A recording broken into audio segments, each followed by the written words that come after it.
Program. Let's hear some clapping.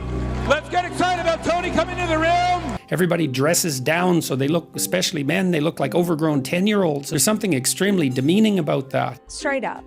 That's what I want to do. I want to motivate you today. Whatever it is you're working on. What makes a high-value woman? And I want you to think of it like this. What's the difference between a Rolls Royce and a Honda? 10 traits of a high-value woman. Foods that you need to cut out of your diet. Processed foods. If you're living an unhealthy lifestyle, you're easier to control.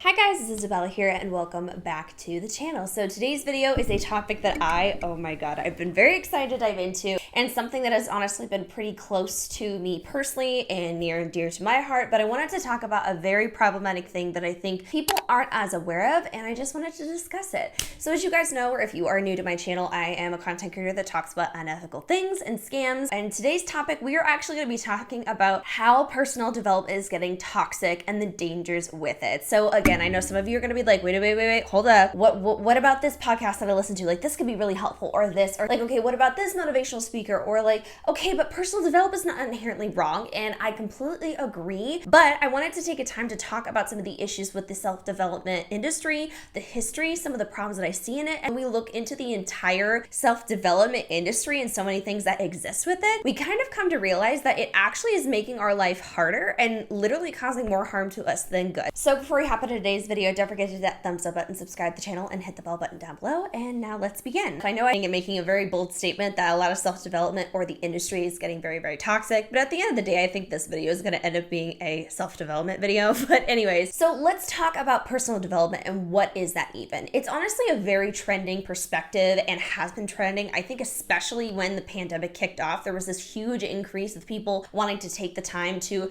develop themselves, improve, and find any little thing, find out what the problem is and get better. And honestly, I think that's wonderful. Myself personally, I've actually been going through my own self-development journey and trying to find healing, trying to become a better version of myself. So I do want to get this out of the way that personal development and the industry is not inherently wrong at all and not inherently bad. But as we know, with anything in regard to maybe my channel or so many topics or industries in the world, we've come to realize that there are many things that come up that could be really wonderful and healthy, but then there's always a dark side that comes up. Now, again, there could be very positives. For example, the beauty industry, there could be a lot of positives with that, whether you want to work on skincare or you want to be able to have a really awesome makeup routine. But then there's the downside and dark side to it, where pressures to have perfection, or there's pressures to do makeup a certain way. Or for example, like the health and wellness industry, where while yes, taking care of your body and doing what's good for you and just overall taking care of yourself is a wonderful thing, but then we also have the dark side where there are people who really prey on individuals who struggle with body images. Now with the self-development industry, it's a little bit more kind of up in the air, and it's not necessarily a product, it's more of motivation and advice.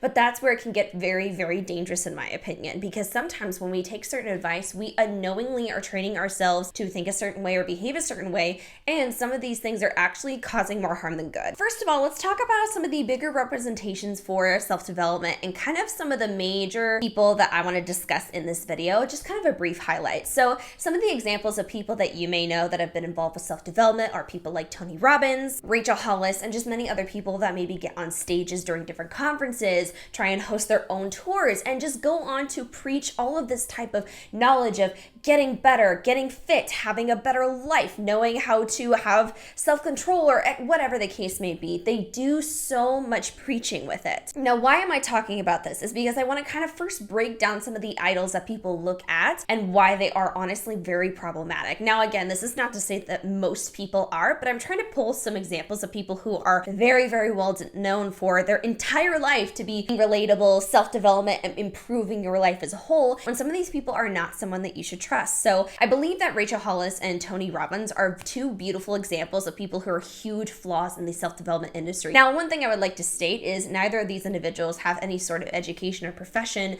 to give a lot of advice by any means, and so I always feel very uncomfortable when I see people who actually are charging for services or for big old like live events, right? And so with that, we've seen people like Tony Robbins and Rachel Hollis, essentially making crazy money by asking you to purchase a ticket so that way you can get this incredible advice or not feel alone, when if anything, I believe that it's more on preying on the loneliness that you are experiencing or preying on the fact that you don't know where to begin with a self-development journey. Now, a couple things that I want to mention of why I think it's very important to be cautious of who you support if you want to get into self-development. For example, Rachel Hollis, I actually did a deep dive on her, but I've talked many times about how she has a major, honestly, laundry list of issues. For example, she has been involved with major plagiarism. She has, again, made this illusion where she would preach like healthy marriage, healthy life. Then literally not too long after, she'd be going through her own divorce and everything, but she'd be the same person hosting relationship conferences. Exactly. It doesn't make any sense. And the other things that she has preached that honestly was very fatphobic, classist, and sexist in general. Now, again, Tony Robbins, I haven't actually done a deep dive on him, but I'm really hoping to. But he is a very horrible person in my opinion. But for many videos, and I will actually include a video right over here as well, this video was done very well. It was just showing several examples of Tony being really using things like peer pressure, being very honestly, in my opinion, homophobic, being very sexist, having these very unrealistic expectations on people. And what I'm trying to get at is these two examples are people that many look up to and think are someone that you should get advice from. And what I'm trying to get at is some of the people that are in this industry can't even keep up with their own advice. When Rachel, for example, talks about healthy relationships, but in reality was carrying a really shitty one, that doesn't look very good. Or talking about self-development when in fact she hasn't self-developed out of plagiarizing other people's work. And Tony Robbins talking about taking control of your life or certain aspects of it when there's some things that we genuinely can't control. And all I'm saying is one of the biggest issues that I see with some of the self-development industry is individuals like this who market themselves off to you in a way that can make you feel like you can get the answers through them and you can actually have a little bit of a safety blanket or a step-by-step guide to know where to go and how to become a better and happier and healthier person, when in reality most of these people have either certain crazy allegations against them or they literally don't even follow their own advice. And so this also connects with my entire argument that there is a major aspect of the self-development industry that's super toxic because it's gone so quickly to where it's almost like the basics aren't even enough anymore. And there are people that are trying to push these different remarks of like, oh, what's the new thing that I can like overly perfect? And it's honestly getting to a point where no one can even keep up, and it's becoming a trend where the concept of self-development or certain subcategories of the self-development end up becoming trends and then it just becomes all over the place and more of focusing on perfection over progress. A big statement I would like to completely get out of the way and say is that honestly I believe that this entire self-development industry is actually becoming very counterproductive and becoming very sexist, classist, fatphobic, and even more, because it's starting to hit a different level where it is genuinely getting toxic and it's very hard to find who is worth supporting in this industry. So now I want to actually give a couple examples of some of the toxicity in the self-development world from what I've personally seen and why it's very toxic and dangerous. So one of the first ones I want to read off being the high value woman and man trope. This gives the illusion that you need to do specific things to be considered of value. Now again, I think it's kind of common sense that there are things that we can do to kind of take care of ourselves or be just an overall general good person, but talking about how you need to pretty much do all these crazy things to become a high value person I think is very odd and really toxic, because I actually did a video not too long ago about an individual who was actually doing this where she was talking about being a high value woman and she make these phrases like, oh, in order to be high value you need to be making good money, or in order to be high value you need to cover your boobs because apparently you are inherently not a good enough if you have too much cleavage, which is very weird to begin with. Or again, oh, well, you need to focus on skill sets so that way you are valuable. Or focus on the perspective of you have to be good enough for a man. And again, this is a statement she said as well where, oh, I mean, if a man doesn't respect you, then what are you doing to be worthy of respect? And I think this goes both ways for everyone though. And we've also even seen the concept of, and again, I would love to do a deep dive on this man, Andrew Tate, where we have seen the toxicity of this man who has pushed this mentality of this alpha male self-development and progressing when it was literally nothing but absolutely abusive mentalities he was teaching to other men and boys. This is very toxic and demeaning and honestly really shitty, the fact that we have this concept of high value man and woman here when it's literally just rooted in the patriarchy. It's causing more damage to people than we realize. And it also makes it to where people sit here and think that they have to do these crazy things, do these crazy skills, dress a certain way, and do all of these things to where they're not even actually becoming a better version of themselves. They're just becoming a very toxic version of themselves. themselves. And it's just very weird to me because I have seen people who have popped up on my For You page or something where they're like, high value, how to be a high value person. When honestly, at the end of the day, we are all high value individuals if we are just having good morals and just being good people. Like, that's all that you need to do. But again, it sets many people who maybe are unaware of that and are questioning their own self-worth and value to sit and think that they inherently are not good enough and they are shitty people to begin with, and they have to do all these crazy things and follow this laundry list of rules in order to be good enough just to have basic respect and kindness. Another thing that I noticed with the self-development industry that I actually noticed on my TikTok that was very alarming to me was demonizing eating fast food. Now, again, I think we all know that because again, I live in the US, we know that our food here is honestly not very good. There's so much shit that gets pumped into our system that's kind of like, we've all kind of accepted that, and it's horrible, it's very sad. But I also wanted to talk about how fast food and other things are so much more affordable to people, and healthier produce or even organic products, for example, are very hard to come by for the average family or person in the country. And it's very dehumanizing and disgusting when I see a TikTok that pops up like this. Foods that you need to cut out of your diet. Processed foods. These kinds of food are made by big name companies that profit off of people being addicted to eating fake food. You see these foods everywhere because they want you to be easily manipulated.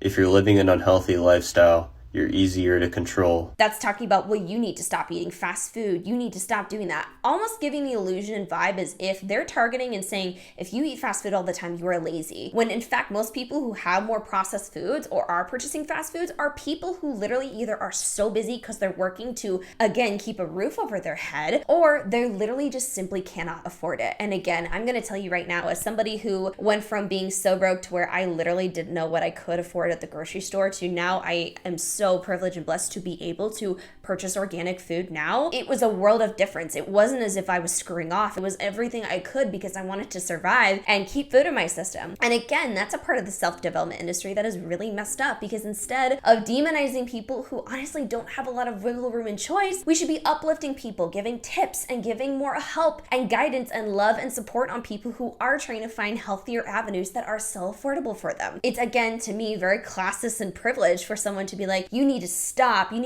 being lazy, when it has nothing to do with that. It has everything to do with the fact that our world is shitty and some people literally don't have options. But it gives the illusion for people who, like I used to be, where I would always eat a lot of fast food or things that are a little bit more cheaper and convenient, it gives the illusion that you are not doing good enough and that you are just not good enough according to the self-help or development scale. And it further puts more pressure on yourself, but then it also puts more pressure on how you look at yourself. You don't feel good enough. You don't feel like a healthy person. You just feel shitty, and then you start feeling like you're not worthy, and it's just very depressing and sad for people. An additional thing I want to talk about with the self-development culture is hustle culture. Now, again, I think everyone, including myself, has fallen into the trap of hustle culture. Now, hustle culture essentially is like working, always developing, always finding new avenues and streams of income, starting a side business, starting this business, doing all these things, and honestly just always working to like become just loaded out of your ass is what I've always seen people who have pushed the hustle culture. When in reality, all it is doing is simply making you feel like you are bad and shitty and lazy for taking breaks, because I've seen that many, many times. I've literally seen people demonize others for purchasing a Netflix subscription and be like, wow, why are you doing that? You should be working on yourself. You should be working or finding a different side business to add a stream of income. And I think it also immediately demonizes people taking breaks and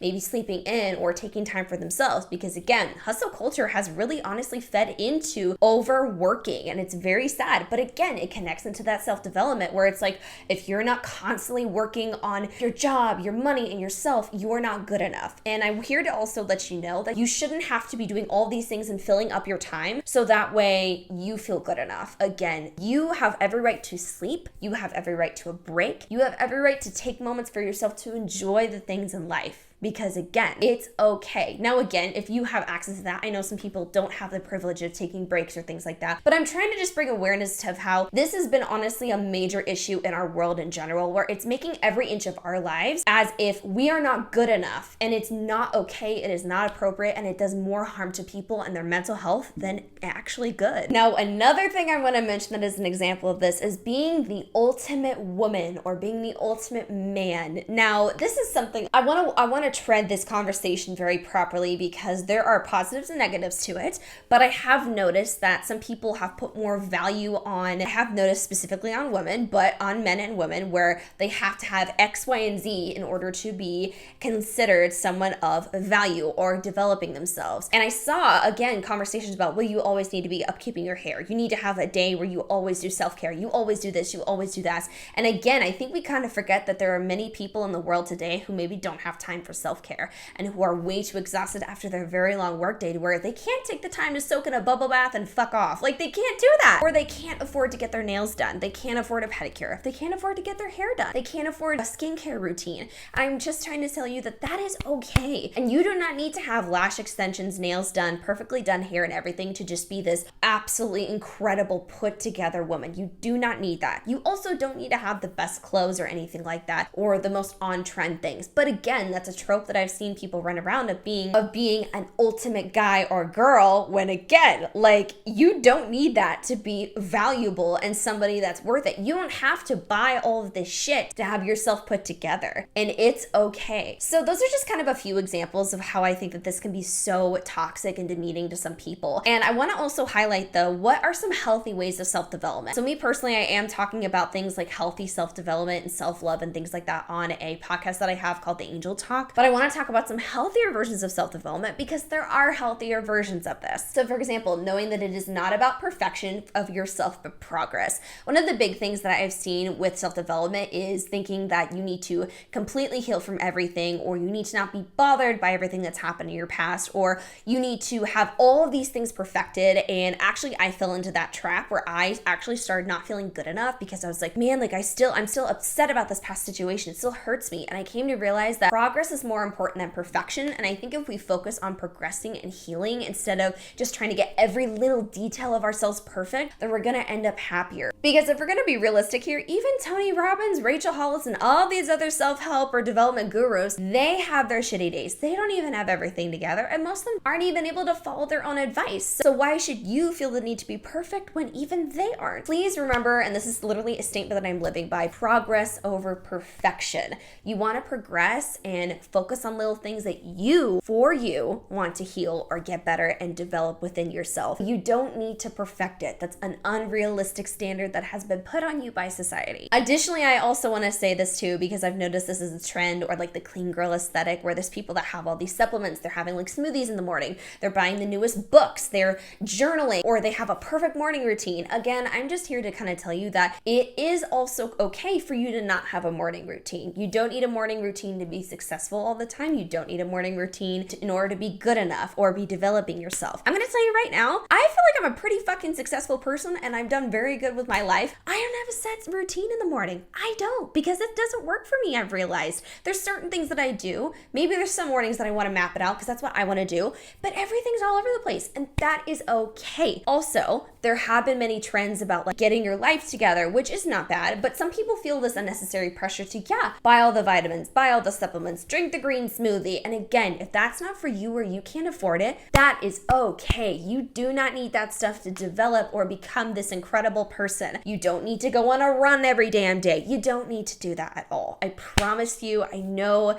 it can be really positive if you want to do that. Yes, absolutely. But if you are someone that's not for you or you can't afford it, I'm so sorry that you have felt so much pressure to do all those things, but do not. Do whatever works for you and focus on what brings you joy and do things that are healthy for you and what you can. Another thing that I want to talk about is healthier self-development that is completely for free, because this is another thing I've seen, and again, I don't know much about this, but I've seen the idea of life coaches or purchasing certain subscriptions for self-development or just certain help like that. And I think that's very excessive and weird in my opinion. But if you want to practice self-development and healing your inner child, or learning how to have better habits in your day, or how to make your life easier, maybe how to date healthier and how to take care of yourself more, there are incredible free resources all over through the internet that give healthy and good advice. I am actually going to have those linked in the description below, because I found several that I personally actually thought that was realistic and supportive and really healthy. And I really want everyone to have access to things for free, so that way you don't have to pay money or do all these crazy things. Now, something I wanted to read out of my notes really quickly that I think everyone needs to know. At the end of the day, it is a privilege to get the materials to improve yourself to the level the industry discusses. It is a privilege to buy buy organic food, to buy the supplements, to work out, to have the nice outfits, to do the self-care, to get your hair done. It is a major privilege to be able to swing that, and not everyone can. And honestly, let's be real here. The majority of our world is not able to afford that. Please don't feel like you have to do all these things to be the best version of yourself. And please don't think that you have to listen to all these self-help gurus in order to become the best version of you. I know I'm a very privileged person to be able to buy the books, buy the organic food, and it's very heartbreaking to see people put pressure on themselves as if it's just an easy, accessible change that everyone can make. At the end of the day, go out, live your life, and don't over-obsess with perfecting yourself or developing yourself further. Unless you truly want to, don't let society tell you that you aren't good enough. And again, I've fallen into that trap before where I've been like, I'm not good enough, I need to do all these things to be good, but you are good enough just as you are. These things are not accessible and easy for many, and that's why I think that the self-development industry has become a very toxic place. So I think my closing notes with this is just one, be careful of the people you listen to for inspiration and advice, because some of them don't even follow their own. There are many, many really toxic subcategories of self-development that exist and have been overhyped or over pushed by society as we know it. And I'm here to tell you that you don't need to do all these crazy things to develop yourself or improve your life. And again, as a reminder, it is a huge privilege to be able to purchase the supplements or the workout programs or the training or everything. And that is not necessary to develop yourself or become a better person or anything. And honestly, it is not your fault because the world that we live in is really, really difficult. So that was kind of it for today's video. I just wanted to kind of bring some awareness to this because I remember actually stressing out and crying and feeling anxious because I was like, I'm not good enough. I'm not like doing this. I'm not following this specifically. And I just realized that I needed to just do what was best for me, do what I could, and focus on progress over perfection. And that was it. So that was it for today's video. I know it was a little bit different, but I honestly thought it was a great topic to cover. So thank you guys so much for watching. Don't forget to like, comment, share, and subscribe to the channel. Comment down below what you guys have thought about the self-development industry, whether some aspects are good or bad. And I will see you guys in the next video. Stay in glow, my beautiful queens. Love you. Bye.